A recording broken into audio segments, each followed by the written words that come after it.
Hi అండి, welcome to Anu vlogs. ఈ వీడియోలో ఒక స్వీట్ ప్రిపేర్ చేస్తున్నానండి. అది బ్రెడ్ హల్వా అండి. ఇది గోధుమతో చేసిన బ్రెడ్, చాలా మంచిది పిల్లలకి.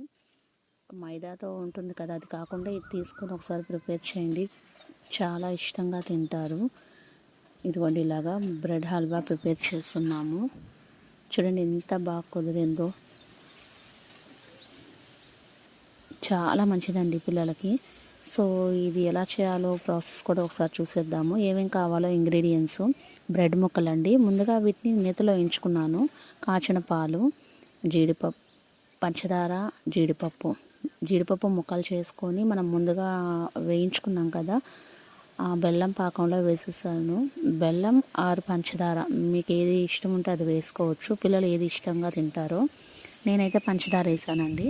పంచదార కొంచెం దగ్గర పడితే చాలు. మనం ఈ వేయించుకున్న బ్రెడ్ ముక్కల్ని వేసేస్తున్నాను. మళ్ళీ ముదురు పాకం రావడం అవసరం లేదు, లైట్ పాకం వస్తే చాలండి. సో ఇవన్నీ దగ్గర పడిన దాకా ఉంచుకొని అన్నిటినీ స్మాష్ చేసేయాలి. ఇదిగోండి, ఇలాగా స్మాష్ చేసేయండి.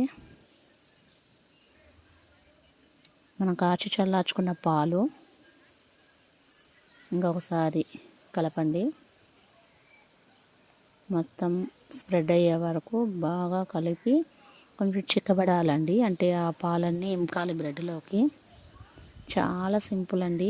బ్రెడ్, పాలు అండ్ పంచదార, జీడిపప్పు ఇవి ఉంటే చాలండి. దగ్గరకు వచ్చిన దానికి ఇలాగా కలుపుతూ ఉంటే మనకి ఇలాంటి సూపర్ రెసిపీ తయారవుతుంది. ఈవినింగ్ పిల్లలు స్నాక్స్ లాగా చాలా ఇష్టంగా తింటారు. సో పిల్లలకి ప్రిపేర్ చేశానండి, ఈవినింగ్ వచ్చిన తర్వాత వాళ్ళు తింటారని. ఎలా ఉందో కామెంట్ చేసి, లైక్ అండ్ సబ్స్క్రైబ్ చేసి సపోర్ట్ చేయండి ఫ్రెండ్స్. నెక్స్ట్ వీడియోలో కలుసుకుందాం.